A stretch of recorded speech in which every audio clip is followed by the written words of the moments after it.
شیطان کی دعوت 4 چیزوں سے چلتی ہے: حکومت سے، طاقت سے، پیسے سے، عورت سے۔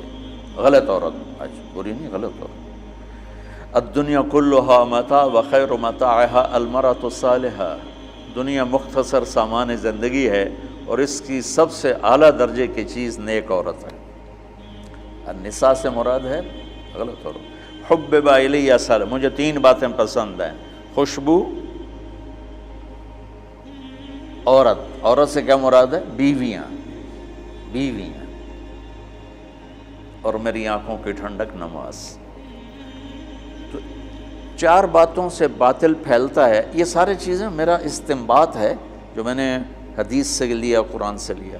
یہ حدیث مشہور ہے جس میں عتبہ بن ربیعہ اللہ کے نبی کے پاس آ کر کہتا ہے: ان کنت ترید تو بہ ملکا ملکناک علی رؤوسنا، محمد اگر تجھے بادشاہ چاہیے نا تو ہم دیتے ہیں، تو تبلیغ چھوڑ دے۔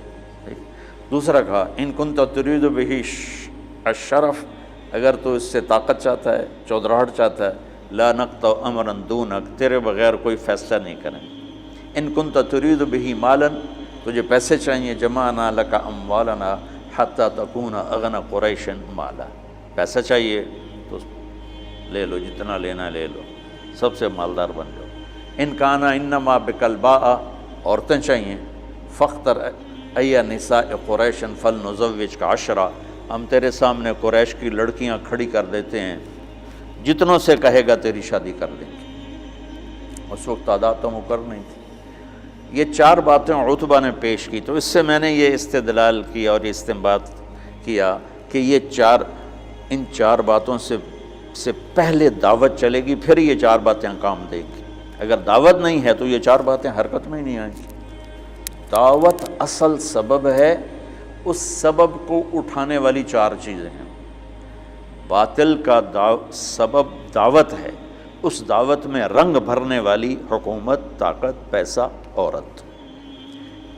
اور ادھر جب آپ فارغ ہو گئے، جب وہ عتبہ اپنی بات سے فارغ ہو گئے تو آپ نے کہا: فرغ تھا ابو الولید تو فارغ ہے، تیری بات پوری ہوگی؟ انہوں نے کہا ہاں۔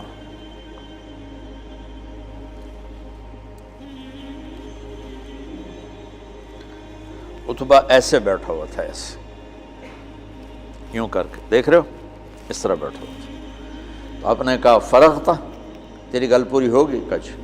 کہ میں کہوں؟ کہ کہو۔ تو آپ نے کہا: بسم اللہ الرحمن الرحیم۔ اب جب میرے نبی یہاں پہنچے کہ اگر نہیں مانتے تو عاد و سمود کی بجلیوں کے لیے تیار ہو جاؤ، ٹھیک؟ تو عتبہ، میں نے اس لیے پہلے بتایا، عتبہ یوں بیٹھا تھا، یعنی ایسے نا تکبر کے ساتھ اور لا غرض ہو کر ایسے بیٹھا، یوں سن رہا تھا۔ جب آپ نے کہا نا عاد و سمود کی بجلیوں کی کڑک کے لیے تیار ہو جاؤ، فَأَنذَرْتُكُمْ صَاعِقَةً مِثْلَ صَاعِقَةِ عَادٍ وَثَمُودَ، تو اس نے یہیں سے یوں جمپ لیا۔ اب میں تو نیچے گر جاؤں گا، لہذا جمپ لے نہیں سکتا۔ اس نے یہیں سے یوں جمپ لیا اور اللہ کے نبی کے منہ پہ دونوں ہاتھ رکھ دیے۔ ناشدتک الرحم، کہ تجھے رشتوں کا واسطہ، تجھے رشتوں کی قسم، آگے کچھ نہ کہنا، آگے کچھ نہ کہنا، چپ ہو جاؤ، چپ ہو جاؤ۔ اور ایسے کانپتا ہوا واپس آیا۔ ابو جہل کہنے لگا: جیسے گیا تھا ویسے نہیں آ رہا۔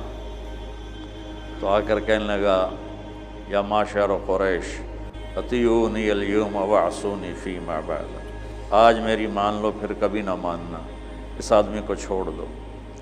اگر یہ کامیاب ہو گیا تو یہ قریش ہے، اس کی عزت تمہاری عزت ہے، اور اگر غیروں نے اس کو مٹا دیا تو غیروں کے ذمے تم بچ جاؤ، وہ تمہیں عاد و سمود کی بجلیوں کی کڑک سے ڈرا رہا ہے، اور تمہیں پتہ ہے جب محمد بولتا ہے تو سچ بولتا ہے۔